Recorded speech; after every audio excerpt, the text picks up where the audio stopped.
Welcome back to the channel. In today's video, we're going to be talking about Wyckoff Theory, accumulation and distribution, but we're going to be simplifying it massively and showing you how I personally bring these concepts into my trading.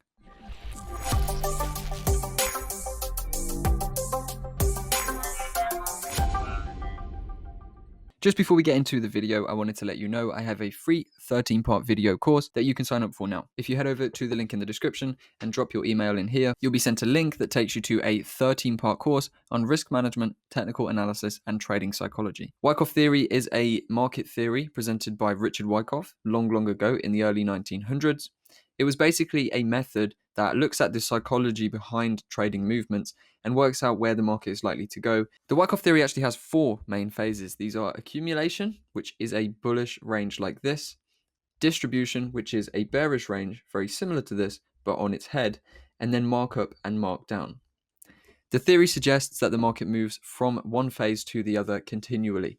We have markdown, which is a downside move, followed by an accumulation area where buyers are accumulating orders. Then we have a phase of markup where the buying pressure takes hold and takes control and moves us back up. And then we hit another phase of distribution. Now, I believe this theory was initially created for the stock market, but it does also work in currencies. And it's a very sound theory to the point that it actually still works today, even, potentially near 100 years on. I don't know the exact years, but we are very far away from the conception of Wyckoff Theory, and it still remains true in the markets today. Now, the problem that I have with Wyckoff Theory, and a lot of people message me and ask me if I use Wyckoff Theory, and I say no. The reason being, and the reason I have such a problem with it, is because it's so overcomplicated. Now, the theory stands true. The accumulation happens, the distribution happens, the markup happens, and the markdown happens. And you can actually learn these schematics and trade them. But the problem is, I just don't think there is any need to learn all of this, because trying to see this in a live market is very difficult. And a lot of the times, you're going to get caught up seeing things earlier than they happen. So, for example, you may see this as a spring as the final phase of an accumulation schematic. You end up buying in, and then you lose, and you have to try and work out the schematic again. Or you have it all plotted out and then something changes and you have to replot it all. So it's very discretionary and it's difficult to actually see these schematics until after they've happened. However, the concepts with liquidity and the concepts of accumulation, distribution, markup, and markdown are 100% solid and sound. And while you can learn to master this strategy, I believe that it's overcomplicated. You don't need to do that. And it's actually going to lead you to a very long journey in trading that you kind of don't really need to go down. So what I'm going to do in this video is show my view of Wyckoff accumulation and distribution and how I actually use those concepts in my trading. I'm going to show you some live examples on the chart of these theories in action. I'm going to first of all run through the accumulation and distribution schematics, and then I'm going to show you what I do differently to keep things simple while still taking advantage of this very true concept. So we're going to start off this video by breaking down the standard Wyckoff schematics, and I'm going to show you what this exactly shows and what each of these different things mean. Now, in Richard Wyckoff's basic theory, we see the market move from markdown to accumulation to markup to distribution to markdown and so on and so on. Markdown is basically a bearish impulsive move, a downtrending movement, and the accumulation schematic happens when the pressure of the markdown actually leaves the market. So the market is a constant battle between buyers and sellers. When the sellers are in control, prices go down. When the buyers take control, prices go up. We can see here, it's showing an area where the sellers are losing the control and the buyers are gaining it. So the step one is markdown. We see the bearish move coming to a close. The first point that we want to focus on is a preliminary support. And then after the preliminary support, we get a selling climax. And what this shows is the end of this selling pressure. This is where sellers are taking profit and also potentially where buyers are beginning to accumulate some orders. So what we get after the selling climax is what we call an automatic rally. This is where the sellers are taking the profits here, and we see a sharp upward move because when those sellers are actually closing positions, they're essentially buying back. So this is the first point we see a lot of strength come into the market, and we get this automatic rally. From there, the market will generally form a higher low. This is known as a secondary test, and then we start to move upwards to clear out the liquidity of the automatic rally, and then we move all the way down to clear out the liquidity of the secondary test and that selling climax low. This is a secondary test in phase B. The market has a few different phases for Wyckoff accumulation and distribution. Phase B begins after that secondary test and after that push to the upside there. From that secondary test, we begin to move back up. We fail to make a higher high over the previous one, which shows us that we are really ranging and there is buy orders accumulating and also sell orders selling off. We trade through the liquidity of a few of these levels a few times before finally coming through for a spring. A spring is what some people see as a stop loss run or a liquidity run. This is just a final movement that pushes through the lows of the secondary test and the selling climax low to clear out the liquidity, collect more buy orders, and then from there, that is where the market really begins making its movement. First of all, we get a test like this, where the market comes out of the spring, and then when we start to take off, we have a last point of support and then a sign of strength. The sign of strength is where the buyers have taken control and broken out of the highs of the range after coming and sweeping out the lows of the range. And from here, we can actually then look to buy from that last point of support in phase D. Now from here, we enter phase E, which is a markup pattern. And from there, we are going to move into a distribution schematic. A distribution is exactly the same thing, but flipped on its head. Instead of having a selling climax, we have a buying climax. And aside from that, everything works exactly the same, but the other way around until we get a sign of weakness. And then we enter a phase of markdown. So that is the basic concept of Wyckoff schematics. As you can see, it looks very good on paper, and it does work out in real life. But the problem is, it can be very, very tricky to actually see this in a market while it's playing out. If you go back and look at the market, you will see this happen a few times, but trying to do it before it happens or trying to work it out while it's happening is quite a difficult task. For that reason, I think that accumulation and distribution is quite overcomplicated. And while I do stand with the concept of the market phases, markdown, accumulation, markup, and distribution, I personally don't use these schematics in my trading at the time of writing, and I probably never will. I have a system that works for me, which follows these kind of concepts, but doesn't use these tricky schematics. So what I'm going to do now is talk about my use of the Wyckoff theory and where I begin to bring markdown, accumulation, distribution, and markup into my personal trading. So here's a brief look at how I may see an accumulation schematic in the market. What I generally look for in my own trading is price and price structure. Higher highs, higher lows, supply and demand, liquidity, all of these basic things that we can turn into a system. Now I have a step-by-step system that I use in all my trades, and it does use those concepts, structure and supply and demand being the top main two. So as usual, I will see the markdown phase pretty much in the same way as a solid Wyckoff schematic trader. The difference is when we hit the end of that, I'm actually not looking for some crazy schematic. All I'm looking to do is follow the market structure and the momentum of the market as well. So there's two big considerations, and it's going to be structure and momentum. Now, if we remember what Wyckoff is actually trying to present, it's trying to present an area where the sellers are leaving the market and the buyers are entering the market. So if we want to identify that area, we need to see an area that momentum is lacking and momentum is actually drying out. When we see a clear downtrend with lower lows and lower highs consistently moving in a very impulsive fashion, this is 100% a phase of markdown. But when the market then starts moving sideways, even if we are ever so slightly forming lower lows and lower highs, we actually see the momentum is drying out of the market. So what does that tell us? Well, that actually tells us what a Wyckoff schematic tells us. It tells us that the sellers from these moves are taking their profits and buyers are beginning to accumulate their own orders to actually take the market the other way. We see that form like so, where the market begins to lose speed and actually trade sideways. And then what I'll be looking for generally is a trade into a demand zone or a supply zone.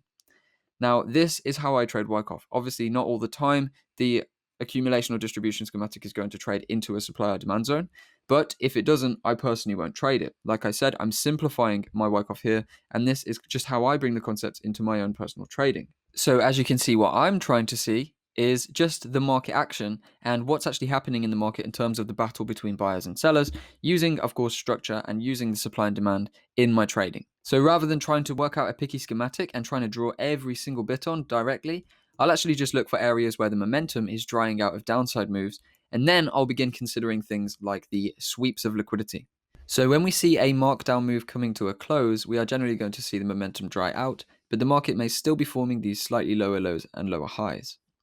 What I personally want to see is the market trade into an area of interest like a supply or demand zone and then make a large move up. What this shows me is the sellers are beginning to leave the market. We do have buyers accumulating, but we're also going to have retail buyers who are buying in these lows above demand or below supply zones. And these guys are also going to get swept out to build the liquidity for the large orders. We know the large orders are the orders that move the market. So for large orders to be triggered, the buyers that are coming in here need to be swept out so their stops can be triggered to allow for those large orders to be put on. So I'm looking towards high interest buying and selling points, demand zones and supply zones, namely.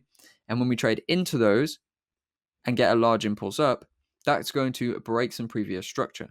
And this break of structure paired with the low momentum of the downside move, and also paired with a trade into a high interest area like demand or supply. And if we bring into it the liquidity as well, where we've broken beneath the buying areas here, that is going to show me that we're in a good position to actually start moving to the upside. So rather than using a tricky schematic, I am looking for a step-by-step process. First of all, I want to see momentum leave the market, which shows me sellers are closing out and buyers are entering the market. After that, I'm going to want to see the market trade into a high interest area, like a supply zone or a demand zone. And from there, I'm going to want to see the structure broken to the upside, which is going to confirm to me that these sellers here and these sellers here have now been overpowered by the buyers who have the power to bring the market through those highs. The schematic's not always going to look identical because I'm not actually following a schematic, I'm just following those concepts I spoke about. Sometimes we may get a very clear range like this. Other times we are going to get, slow downside action like this. Sometimes we may even have messy lows in the market here. But basically what I'm looking for is the point that the momentum is clearly leaving the market, and then the area where the buyers are clearly taking control, which is usually going to happen from a demand zone, and in a sell side opportunity, the sellers are going to take control from a supply zone. So as you can see, my way is much more simple than actually following those Wyckoff schematics. And I'm not saying you shouldn't, and I'm not saying that Wyckoff trading is bad, but what I am saying is you can actually simplify it and still use the processes to your advantage. We do get markup, we do get accumulation, we do get distribution, and we do get markdown. But there is no reason that you need to go and dig into the whole schematics like this and confuse yourself when you could just focus on simple concepts like market structure, momentum, and of course the liquidity sweeps and supply and demand that we get in these kind of formations. So if you are looking to bring the concept of Wyckoff theory into your trading, but you find them very confusing and you are not interested in actually learning full schematics when you don't really need to, you could actually begin to look at the markets like this. Keep in mind accumulation, distribution, markup, and markdown because they are very important concepts to understand. And if you understand them, you can trade through the market cycles of buyer's strength and seller's strength. But bring it in line with other things that also bring a lot of logic and simplify the process, namely market structure and supply and demand. Now let's head over to the chart and I'll show you a few examples of how I would view Wyckoff theory on a chart, which is much more simple than what schematic traders may be looking for. After that next markdown phase, the market begins trading sideways, as we can see here, which indicates to us that there is no momentum in this market, telling us that the selling may be done. And what we can actually do from here is, first of all, indicate the low of this buying area. And we can wait and see if we are going to sweep that low to collect those final buy orders. We could then begin looking for some form of buy. Now, as we see, we do get a nice sweep. Obviously, at this point, nothing is confirmed. No action should be taken. But if we then break structure, that's going to suggest to us that the market is ready to move to the upside. So when we see a push of the structure like this, we can look towards the zone that broke structure, being this area here. And we can actually look to buy from this area. So if we got a buy tool on, for example, drop that on the chart, stop loss under the low, target into some highs, usually using supply or demand zones. When the market pulls back, we get a nice tap in and the market makes a very, very nice run. So that is a markup phase there out of the back of this accumulation. And you can see how the accumulation and distribution occurs time and time again. We are simply following the accumulation of buy orders through the upside phases and then the distribution of sell orders through the downside phases, back and forth, and allowing the market to do its thing, only getting in when we start to see that momentum run out. So after this markup phase, what do we see here? Well, we first of all see the price action going very flat, showing us here that we do indeed have a lot of selling pressure coming in, and the buyers from this move are actually exiting the market.